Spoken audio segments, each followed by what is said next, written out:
Welcome to Goodnight, Robin, your someone to say goodnight to.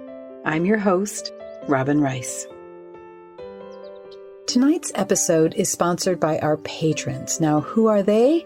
They are those of you who have made a one-time donation or who are offering $8 a month as a monthly support to help this podcast go out into the world to find its way, not only through its production and putting it all together, but also sharing it and finding ways to get exposure in the world.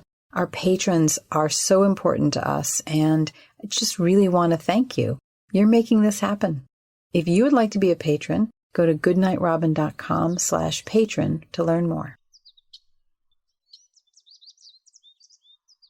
One of my favorite movies was a movie where Julia Roberts played in it. I believe it was called Runaway Bride. In it, she's trying to figure out what kind of eggs she likes, because in the movie, she always likes whatever her boyfriend likes, whatever her current boyfriend likes. If he likes them over easy, then she likes over easy. And if he likes an omelet, then she likes an omelet. And part of finding herself is just figuring out what kind of eggs that she likes.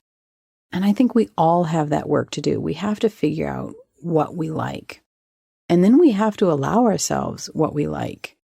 So for me, for example, I like glass swans. I have one in virtually every room in my house, if not more than one. Glass-blown swans, small ones, big ones. I just think the swan is such a beautiful metaphor, the transformation. And I like flowers a lot. I buy myself flowers all the time, and I sometimes get flowers from someone else, but for the most part, I buy them for myself, and I take the tops of them and I float them in water inside the backs of my swans. And again, this is around the house, and sometimes I take the petals and put them all around my bed just to feel the luxury of having flower petals everywhere. In the summer, I try to go to the farmer's market where you can get them pretty inexpensively, and I buy as many as I can every given week. And I come home with, my arms are like way super full, and people just give me these wonderful smiles when they see me. They must think I'm having a party or something, but it's just a party for myself and for my joy of flowers.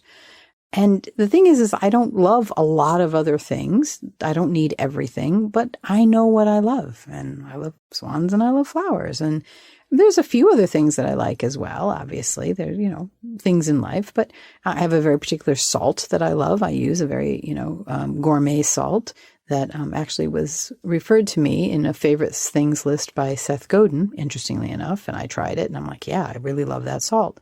And so I get myself that salt. And yes, it takes an extra effort to go get that salt because it's not on my normal shelf.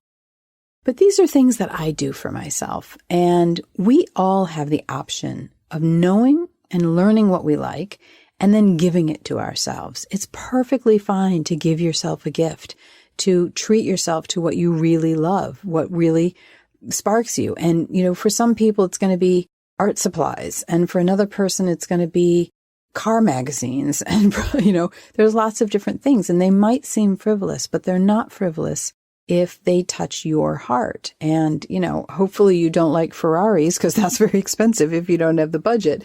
But who knows? Maybe you like to learn to draw Ferraris if you like Ferraris. I don't know.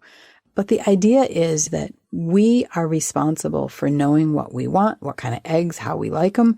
Whether we communicate that to somebody else or not depends on the relationships that we have. But communicating to ourselves and knowing what we like, yeah, that's really, really cool. And if I have this little string of pearls, it's, a silver chain and pearls, and they're not super expensive pearls either. They're just nice ones. They're small. And I wear it virtually every day. It's okay to wear it every day if it's your favorite piece of jewelry. You can do whatever you want to do. And that's the point tonight I want to share with you all is, as I've been thinking about this and I'm putting out my flowers today, thinking, I just want to tell everybody, if you like flowers, get flowers. Don't wait for somebody to bring you flowers. That's some romantic notion that's, nice, but not required. You can buy them yourself and you can put them all over your house. Or just if if that's expensive and you really can only get one flower, you go out and pick wildflowers. Give yourself what you love. No one else can really, really, really do that for you. You know what you want. You know what you love. So I'm going to encourage you. And if nothing else, if you love Ferraris and you can't buy a Ferrari, you could drift off to sleep in your imagination driving a Ferrari. You could give yourself the gift of your imagination and your imagination enjoying your Ferrari. Why not? The world was made to be free in. That's another thing David Whyte says. You hear me talk about him probably a lot because he's my favorite poet. But the world was made to be free in. You get to be free. You get to dream about the things that you really like. Why not? That's what I have for you tonight. Love to you all. And I'm waving. Hi. Good night. Good night.